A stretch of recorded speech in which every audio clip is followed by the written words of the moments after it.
All right, so welcome to another one for Al Cuerpo Boxing, which means to the body. So let's get with it, talk some boxing. I'm going to try and recap, I guess, all the cards from the Better Be of BIVOL main event. Great fight by BIVOL, by the way. He was able to get his revenge, get his get back, and get all the belts on his side. And so right now there's a big talk, or I guess debate, if fans really want to see a trilogy, just because right now 175 is somewhat very mysterious in what on what the matchmaking could be here forward.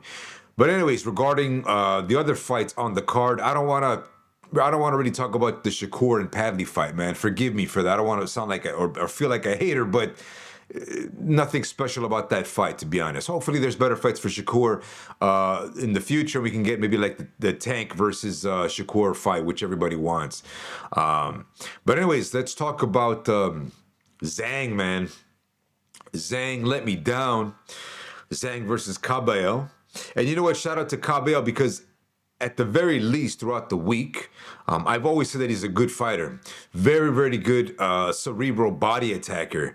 And he's very good at using his jab as well, or at least setting up his jabs with his jab. But anyways, I was surprised that, because I said it myself, I said that Cabello's body attacks wouldn't affect Big Bang Zhang. And I think that was the opposite thing that happened in this fight. I think Zhang was actually taking too much accumulative damage on his lower waist, of course, to the body. And so that's what gave Cabello success. Though I did know, and I told everybody, most of you would agree as well, that Cabello had to be careful on Zhang's head hunting, right? And so, as you guys saw, I think it was in the fourth or the fifth round that Zhang clipped Cabello, and Cabello was kind of like on wobbly legs, if you will, but he was able to weather the storm and still come back and beat Zhang by stoppage. So it was a good fight. I was impressed. I'm sorry, by KO, right? Because Zhang didn't beat the count, or he just barely beat the count. But anyways, great win for Cabello, and hopefully that means, before I get to what Cabello can do in the future, now we could probably get Zhang versus Bocoli, because they were both stopped on this on this event, which is so, I guess, surreal, because we weren't expecting that type of trajectory, man. We thought, Zhang, or I thought Zhang was going to beat Cabello, and many thought Bocoli was going to beat Parker, or even besides Bocoli versus Parker, that Zhang and Bocoli were going to meet somewhere down the line anyways, okay? Speaking of Parker and Bocoli, we said it ourselves, man. I and on other live streams, Bacoli was like a last minute replacement within 2 or 3 days. I mean, just by his physique alone, we guessed correctly that he was going to be just not fit to fight, man. This fight was too soon. And I think about like a month later from now, he would have started the Ajagbe camp for his preparation in May. And I think just Ajagbe is obviously more lower tier than Parker. So I could see that's why they were not in camp preparation to begin with, okay? But again, remember, never take your opponents lightly. You always gotta be a gym rat if you can, man. So, anyways, that's what's up at heavyweight, right? Good win for Parker. I told everybody not to count Parker out. I actually thought I wanted Parker to pull a masterclass performance. I guess you could call that masterclass. I could see he was trying to, tag Bacoli in the early rounds of that he got clipped. Well, which was obviously the second round at most, right?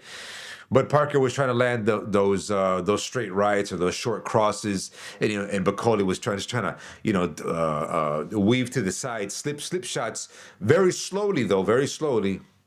And of course, later on in that round, Parker just threw that overhand sledgehammer that got him, in the center cranium, and he was just couldn't recover from that shot. So that's kind of like what I expected. Not so much an early stoppage. I even said, like, imagine if Parker would have beat Bacoli by early stoppage, what would fans say? But for the most part, I was picking Parker to win by decision, in great fashion as well, because I just think Parker at 270 pounds was a good weight, in my opinion, man. But anyways, that was that. Then on to the Bronco Adames fight versus Hamza Shiraz. Man, guys, go look at the video uploads I had. I said it exactly as how it was gonna be. Controversial draw. Okay, because one, again, when Shiraz got clipped by Torres and when he got clipped by Ammo Williams, of course, Ammo was a southpaw. Adames can also switch up to southpaw and orthodox. You know, is a really good switch hitter. Not so much a sporadic switch hitter, but he can switch stances throughout a whole round, as we saw like in the Gausha fights. I believe he was like southpaw for the first 3 rounds, if I recall correctly. But the point is that, and I've been saying that Adames is a very cerebral fighter, man. He's really good ring IQ, very good technique and shot selection. So I was just like waiting for like when is Adames gonna clip Shiraz right here in the button, right on the jaw, and he was trying to all night. And I think it's just when Shiraz felt that power overall, he didn't do a lot of risk taking. He did more in the second half of the fight, but. Adames looked nice. He looked nice. He was probing the jabs to the body right in the dead center all throughout the fight. He was able to land some nice combination blows on Shiraz. So we could see that, you know, Adames was trying to set up that the cross down the pipe. He couldn't, but he was able to at least wear Shiraz down, where Shiraz just didn't really look that good against this level of competition, man. As I said before, man, Adames is a way better fighter than Shiraz. And of course, we go to the cards, and you know, Adames was just robbed a win. He's, my opinion, well, obviously he's still the defending champion, right? The belt didn't go to Shiraz, but you know, Adames should have been awarded this win, and most fans would agree. So then we go with Ortiz versus Madrimov. I had called, and others maybe, but I had called like a late stoppage by Ortiz. He didn't get it. Really, really good fight. We saw that level of top competition at 154. Again, remember, I told fans, don't think Madrimov is going to fight Ortiz the way he would fight Crawford, right? Because that fight, remember, there was more of a chess match. I think Madrimov and Crawford kind of decided to do that type of fight when they met up. You know, who was going to make the mistakes, so they really didn't trade much. Whereas we know with Ortiz, that's not his style, man. Ortiz likes to fight, all right? He likes to give more to the fans, and he'll do more risk taking, and that's what we saw. So there was some really good moments where Ortiz had, man, some mean shots to the body, and I think that's kind of like what wore Madrimov down in the second half of the fight. Madrimov did have some good rounds though, but at the end of the day, Ortiz, the right man, won. And let's see what happens. And I had said before, man, depending on the outcome of Ortiz versus Madrimov, what's going to happen now with the narrative between Canelo versus Crawford? Okay, and we'll get to that in a bit because of what happened at 175. All right, but as you guys can see, if Ortiz was able to have success with Madrimov at 154, if we were able to gauge, this level of power, then as we were saying, and I think just Canelo is too much for Crawford. And hopefully, guys, forgive me for those diehard Canelo fans, but I prefer Canelo versus Crawford being canceled. All right, I'd rather see Ortiz versus Crawford, to be honest, or maybe something for Crawford at 160. But I'll get to the reason why for Canelo later on in a bit. But that's what we had for Ortiz versus Madrimov, right? And now the main event, guys. Beterbiev versus Bivol. I had picked Beterbiev to win by late stoppage in this fight because we would all have assumed that the success that Beterbiev had in the first fight, right, that momentum of able to walk Bivol down and have that type of success would carry on to the starting of the rematch, which we did see, right? In the first, I would say like from rounds 2 to 5 or 2 to 6 is when Beterbiev was able to, you know, start that engine strong, kind of like in the first fight. But at the same time, without a doubt, Bivol's style in this rematch was a lot more safe. Was a lot better, in my opinion. It's just Bivol's defense in this fight was really, really good, and his counterattacks were really good in this fight as well. And with that being said, I think Bivol throwing less and doing less mistakes than in the first fight, he was able to conserve that energy going into the later rounds, and that's where Beterbiev, I think, just gassed out. I think Beterbiev hit the pedal too much or too strong in the first half that it just messed with his stamina, man. I think, but you could see it. It better be if he was able to still walk down, Bivol most of the fight, but he wasn't able to land those particular body shots by the ropes in which he had success in the first fight, and then again, Bivol was able to capitalize in moments where they were squared up in the center. Bivol just had some nice combinations, even though they were to rattle Bivol's guard. It still looked good to the judges, and for the most part, Bivol had the cleaner shots throughout the fight. He was able to land, within those exchanges. So good win for Bivol. Now he's the undisputed champion. Do we want that rematch? The trilogy? That's gonna be debatable. We'll see. We'll see what happens in this month or in the next. But guys, man, now with all that being said. And I've been saying it, right? So we know Turkey has this 4-fight deal with Riyadh season. We know Turkey has mentioned that Canelo wants Bivol, okay? He even said Bivol wouldn't mind that rematch with Canelo now that the 4-fight deal has happened. And of course, you guys know that Canelo has mentioned Bivol for the past, 2 years in wanting that rematch. Okay, and at 175, I think a lot of the Canelo haters kind of want to distract, and we're more pro 168, right? Well, Canelo should have gave Bivol the fight at 161. I'd rather see it at 175 and make it harder for Canelo, right? That's the better challenge. Make things harder for Canelo. All right. So, therefore, with that being said, and I said this before, I think Canelo, because he's the true commodity for Riyadh season, right? And Turkey wants to make him happen. Obviously, he gave him a 4-fight deal. It's probably more than 250 million, as per disclosed through Mannix. But I think that Canelo would actually get probably dibs on Bivol, or even had better be of one. I think Canelo would have had dibs over Benavidez, all right? Because right now, Benavidez, yeah, he was there in attendance. He wasn't really questioned much, in the post ring, right? Because he's the mandatory for the winner of this.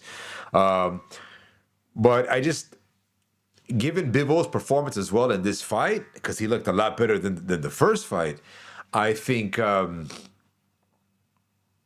Bivol. I mean, I would say I said it before. Benavidez actually has the tools. He has the style to beat Bivol just by the luck of doing successful body shot attacks. But the Bivol that we saw last night is probably the best Bivol we've ever seen, man, to be honest. Even this Bivol that we saw last night would give Canelo problems in a rematch. And again, I think this version of Bivol would beat Benavidez as well. So right now, it's actually crazy, man. It's really crazy at 175.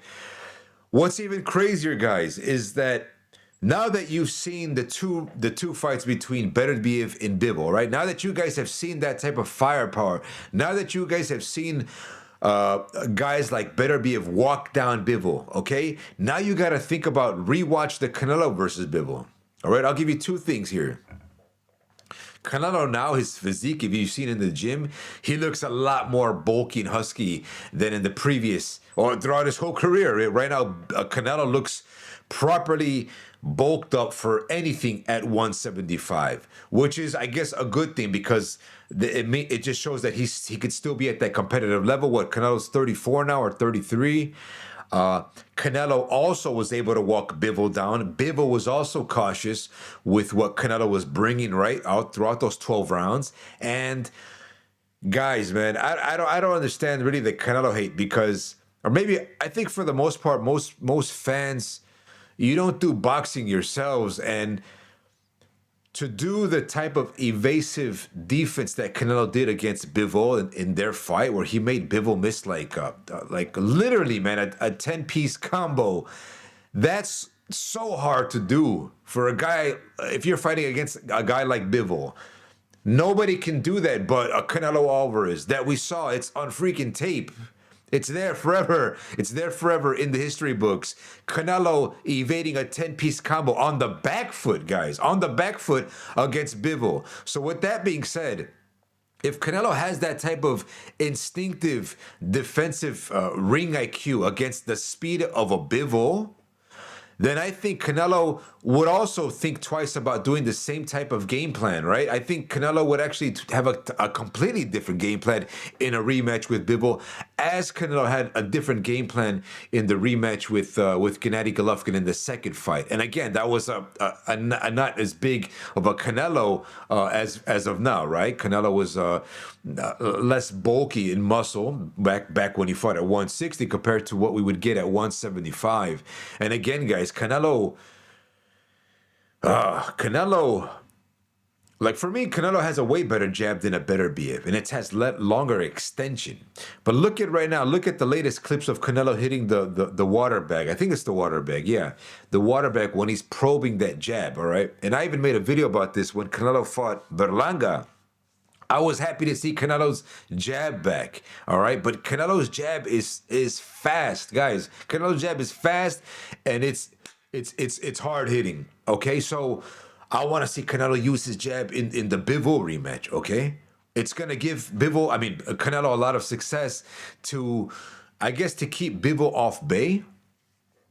And I just think Canelo is not going to do the same type of game plan. Like, I don't know, fans, maybe they don't really focus much on the techniques on how guys can maybe do better in a rematch. Ironically, because we spoke so much about Beterbiev and Bivol, right? How it would be in this fight. But honestly, guys, if you're honest with yourselves, it doesn't really matter so much about the experience and the pedigree and the amateurs or how many fights the guys have. If we're comparing Beterbiev, Bivol, and Canelo, right? Canelo has more tools in his bag. If you look at all of Canelo's fights, right? He has more variety and variances in his arsenal than what you see in Beterbiev and Bivol. Okay, so we get it. Beterbiev is the stronger puncher from all the guys. He's really good at closing the ring against his opponents, right? But his style is it doesn't have much variance, man, in his shot selections. Now, some of you might say, okay, that doesn't matter, right? Whatever works for Beterbiev. But again, guys, even guys like Beterbiev has been knocked down at least twice, if I recall. And Bivol as well, amazing rhythm fighter, right? Amazing rhythm fighter, knows how to control the distance, has really good combinations. But even that, guys, Canelo was able to make Bivol miss a lot of that. Like, if it wasn't for Bivol's activity, Canelo would have won that fight easily, man. If it wasn't for the activity, okay? Because to beat a Canelo, you have to be active. You got to do more output, at least to convince the judges, right? And that's what it was at 175. Bivol looked bigger than Canelo, and that's great for him. That was to his advantage. But now again, Canelo is bigger now. Canelo's physique is bigger nowadays. Will that help? I think it will, man. I've said it before. I even said it, man. I was telling guys about Parker being 270 pounds. That resistance would make a difference. Okay. Oh yeah. Okay. Bacoli came in late, but you always have to take these little details in consideration about, having more weight. It was actually going to help your power punching when you're planted. Okay. As I said, when you saw Parker try and do those short crosses in the second round, like it was like about a 2-minute mark. Parker was trying to land that straight cross two times at the 2-minute mark, and Bacoli was just like slipping it on the side, but he was able to still kind of graze him a bit, and maybe Parker was trying to set him up for something later in that round, which he did. Obviously, a different type of punch. That was more of a clubbing overhand, a looping clubbing overhand that got Bacoli on the center of the cranium, which wobbled his brain, and Bacoli just couldn't get out of that. But again, it's that power, man. It's that power, because nobody would have thought that Parker had that power. Okay? It's debatable if a great training camp would give you the resistance to take that type of firepower from a Parker at 270 pounds. So anyways, like what I'm getting at, guys, is that should Canelo be about 7 pounds heavier? Or maybe even 10 pounds, I don't know. Let's say anywhere from 5 to 10 pounds heavier than the fight he had with Bivol on the first fight. I think Canelo's going to have success. And should Canelo get those belts, and if you want to include the politics, right? Because fans are gonna now saying, "Oh, well, Turkey is favoring Canelo." It was already, it was always predetermined. Okay, you're gonna get a lot of that. Trust me, fans are gonna say that, all right? Me personally, I mean, Canelo's already lost. He lost to BIVOL, to Mayweather. I would have actually liked Canelo to fight a guy like Beterbiev. And you get a lot of skeptics, but that's more so from the energy that fans don't like Canelo Alvarez in general. So anything that's that cognitive dissonance always from them, that anything Canelo does, they're not going to be happy with. So, but I guess, again, a win before this fight, a win of Canelo beating Artur Beterbiev would have been awesome on Canelo's legacy. I mean, it would have been through the roof. But now on the flip side, guys, now that if a lot of fans agree and decide that Bivol is a better fighter than Beterbiev, well, if Canelo beats Bivol, that's going to make it even better also. So Canelo's kind of like in a win-win scenario had he fought any of these two, all right? Because it's going to be hard for fans to say, well, like, for example, if Canelo were to beat Bivol in a rematch, right, for 175 Undisputed, it's going to be hard for fans to say, oh, well, Canelo didn't fight Beterbiev. They will say it. Believe me, they'll say that, but Canelo already beat the better man of the two, right? Because most people say that Bivol won the first fight in Beterbiev. And again, it's Canelo getting his get back in the rematch with Bivol. So Canelo, any way you see it, he's in a good situation right now. If he does have the dibs to get the undisputed fight before Benavidez, oh man, that's gonna cause some crazy talk in the arena of 175, or I guess just boxing in general. But I mean, it's still a good scenario for Canelo, and it's a good scenario for Bivol, if you will, because Bivol can't lose to Canelo, guys. He can't lose to Canelo. And if you're really a diehard Canelo fan in thinking that Canelo has the tools to make badass adjustments in this rematch, as I even said, given all of the variables between Bacoli and Parker. By the way, Parker is a really good boxer, and they even said the same thing with Bacoli. But given the variables, this would be different, of course, because I had said, man, imagine if Parker were to knock out Bacoli, right? I had said that, actually. What would the fans think? And look at what happened, guys. So don't count out any type of game plan. What I mean is, should Canelo beat Bivol by stoppage? It would be crazy, man. It would be crazy. Not only would that be a badass fight, okay, or outcome, then without a doubt we get Canelo versus Benavidez. I think so, and I think others have said that too. Even my boy Atomico, Boxeo Atomico, said the same thing. That I think we both said it. But who gets dibs for Bivol first, right? But the thing is, it's just hard to know because there might be a trilogy. So in the meantime, what do these guys do? We know Canelo's going to fight Skull for Undisputed, right? Again in this May. Who's Benavidez going to fight next? I don't want the Canelo versus Crawford fight. But that's what I have on this one, man. Maybe I should just save these thoughts for another video. But that was kind of like the recap of what happened last night and the landscape of 175, man. There's just good fights, man. Give me the Canelo versus Benavidez fight, without a doubt. But it's highly possible that we'll get Canelo versus Bivol first before Benavidez. Or what's even worse, man, put it this way. What if we do get Benavidez Bivol and Bivol beats Benavidez, and then Canelo fights Bivol? A lot of fans are also going to be unhappy because they wanted the fight with Benavidez and and Canelo first. So there's a lot of complexities. That's what I'm saying right now. It's really weird what's going at 175, but hey, man, that's boxing, and that's what we get to talk about. So anyways, I'll catch you guys on the next one for another Al Cuerpo Boxing, which means to the body. I'll catch you on the next one. Peace.